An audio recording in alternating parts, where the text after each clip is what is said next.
आंचल Gulati comber हमारे साथ जुड़ रही हैं जकार्ता से। सुप्रभात आंचल, हमने देखा प्रधानमंत्री नरेंद्र मोदी का किस प्रकार से स्वागत हुआ है वहां। अगर देखा जाए रक्षा के लिहाज से, सुरक्षा के लिहाज से, रणनीतिक लिहाज से तो बेहद महत्वपूर्ण प्रधानमंत्री नरेंद्र मोदी का दौरा, और आज भी कई जो है एमओयू साइन होने वाले हैं, काफी व्यस्त कार्यक्रम रहने वाला है। शुक्रिया शैला और भावना। और साफ तौर पर जिस तरह से बहुत ही प्यार, हर्षोल्लासित होकर भारतीय समुदाय के साथ साथ इंडोनेशिया के लोगों ने कल प्रधानमंत्री का स्वागत किया। आपने देखा कि किस तरह से उनके स्वागत के लिए वहां पर प्रस्तुतियां पेश की गई। आज का दिन बेहद अहम होने वाला है क्योंकि प्रधानमंत्री जहां पर जिस तरह से आपने भी अपनी रिपोर्ट में बताया कि प्रतिनिधि मंडल स्तर की वार्ता है, उसके बाद से वो संयुक्त सत्र को संबोधित करेंगे। कई अहम समझौते हैं। जब हम जिन तमाम क्षेत्रों की बात करें इसमें रक्षा एक अहम क्षेत्र है क्योंकि दोनों डिफेंस प्रोडक्शन के लिहाज से और साथ ही साथ रक्षा रणनीतिक स्ट्रेटेजिक इंपॉर्टेंस के लिहाज से लगातार एक साथ काम कर रहे हैं। और यहाँ पर डिफेंस प्रोडक्शन को हम इसलिए अहम मान रहे हैं क्योंकि भारत और इंडोनेशिया दोनों के लिए एक लेवल प्लेइंग फील्ड है, विन विन सिचुएशन है। कैसे इन तमाम क्षेत्रों में वो आगे लेकर साथ चलते हुए नजर आएंगे। जैसे अगर हम बात करते हैं यहाँ पर इलेक्ट्रिकल व्हीकल्स को लेकर, तो कैसे इलेक्ट्रिकल व्हीकल्स में निकल की ज़रूरत है और प्रचुर मात्रा में वो यहाँ मौजूद है, और भारत के लिए कैसे ये साझेदारी और अहम साबित होगी इलेक्ट्रिकल व्हीकल्स के लिहाज से।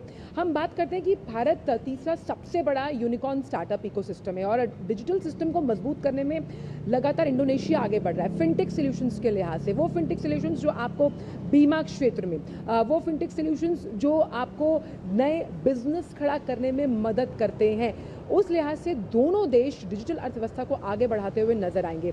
बात करते हैं एनर्जी सिक्योरिटी को लेकर, कैसे एनर्जी सिक्योरिटी को लेकर दोनों देश आगे बढ़ेंगे, इस पर भी चर्चा होने की यहाँ पर संभावना जताई जा रही है। स्ट्रेटेजिक इंपॉर्टेंस पर लगातार हम बात करें कि हिंद प्रशांत महाक्षेत्र में अपने आकार की वजह से इंडोनेशिया का अहम रणनीतिक स्थान है। और जब हम साउथ ईस्ट एशिया की बात करते हैं उसका गेटवे कहा जाता है इंडोनेशिया को। और आसियान देशों में जो 10 आसियान देश हैं उसमें दूसरा सबसे बड़ा व्यापारिक साझेदार कौन है? वो है इंडोनेशिया। और इन तमाम अलग अलग सेक्टर्स की जब हम बात करते हैं जिसमें हम आर्टिफिशियल इंटेलिजेंस, सेमीकंडक्टर्स को जोड़ रहे हैं, भारत के अहम साझेदार के रूप में इंडोनेशिया यहाँ पर खड़ा हुआ नजर आएगा। और जब आज हम कुछ अहम अलग अलग एमओयूज पर साइन होते हुए देखेंगे वो इसका प्रतिबिंब रहेंगे।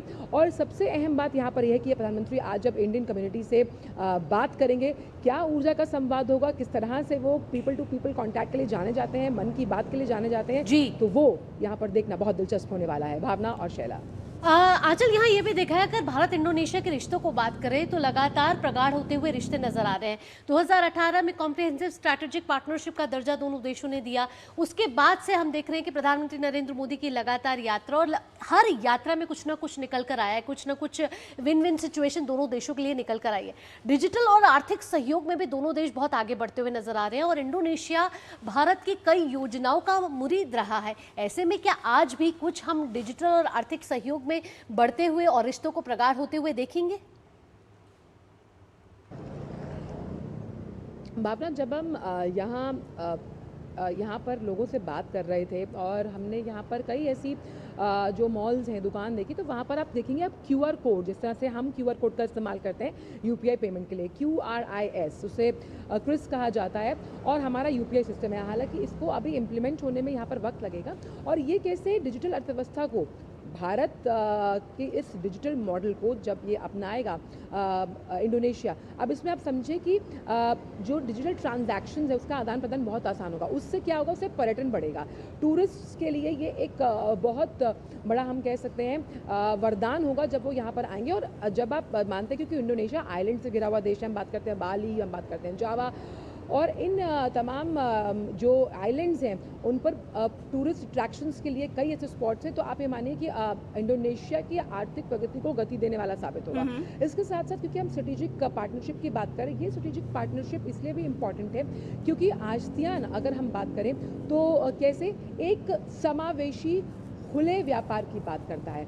समुद्री सुरक्षा जो साझा हित हैं दोनों देशों के, उनको लेकर तो आगे बढ़ना ही है, लेकिन बहु संरक्षणवाद पर कहीं ना कहीं लगाम लगाता है। और समावेशी यानी कि सबको साथ लेकर चलना, उन तमाम देशों को जो हिंद प्रशांत महाक्षेत्र में, अगर हम जो तमाम सी रूट्स की बात कर रहे हैं, ब्लू इकोनॉमी को यहाँ पर एक अपटिक मिलता हुआ बहुत नजर आएगा। आप देखिए कि जैसे भारत की आर्थिक व्यवस्था बहुत ज़्यादा निर्भर करती है जब हम बात करते हैं कृषि क्षेत्र पर, यही मॉडल इंडोनेशिया का भी है। और हमने देखा कि आर्टिफिशियल इंटेलिजेंस के जरिए हमने देखा कि जो नई तकनीकी क्रांतियाँ आई हैं एग्रीकल्चर में, उसी तरह की क्रांतियां हम यहाँ इंडोनेशिया में भी देखते हैं। तो ब्लू इकोनॉमी के लिहाज से भी ये दौरा बेहद अहम होने वाला है कि कैसे समुद्री जब हम बात करते हैं नीली क्रांति, यानी वो अलग अलग रिपलिंग सेक्टर जिसमें हम बात करते हैं मत्स्य पालन की, यानी कि हम बात करते हैं फिशिंग की, हम बात कर रहे हैं कि कैसे जो वेयर हाउसेज हैं उनको मजबूत किया जाए, उसमें बहुत इंपॉर्टेंस अब आज मिलते हुए देखेंगे।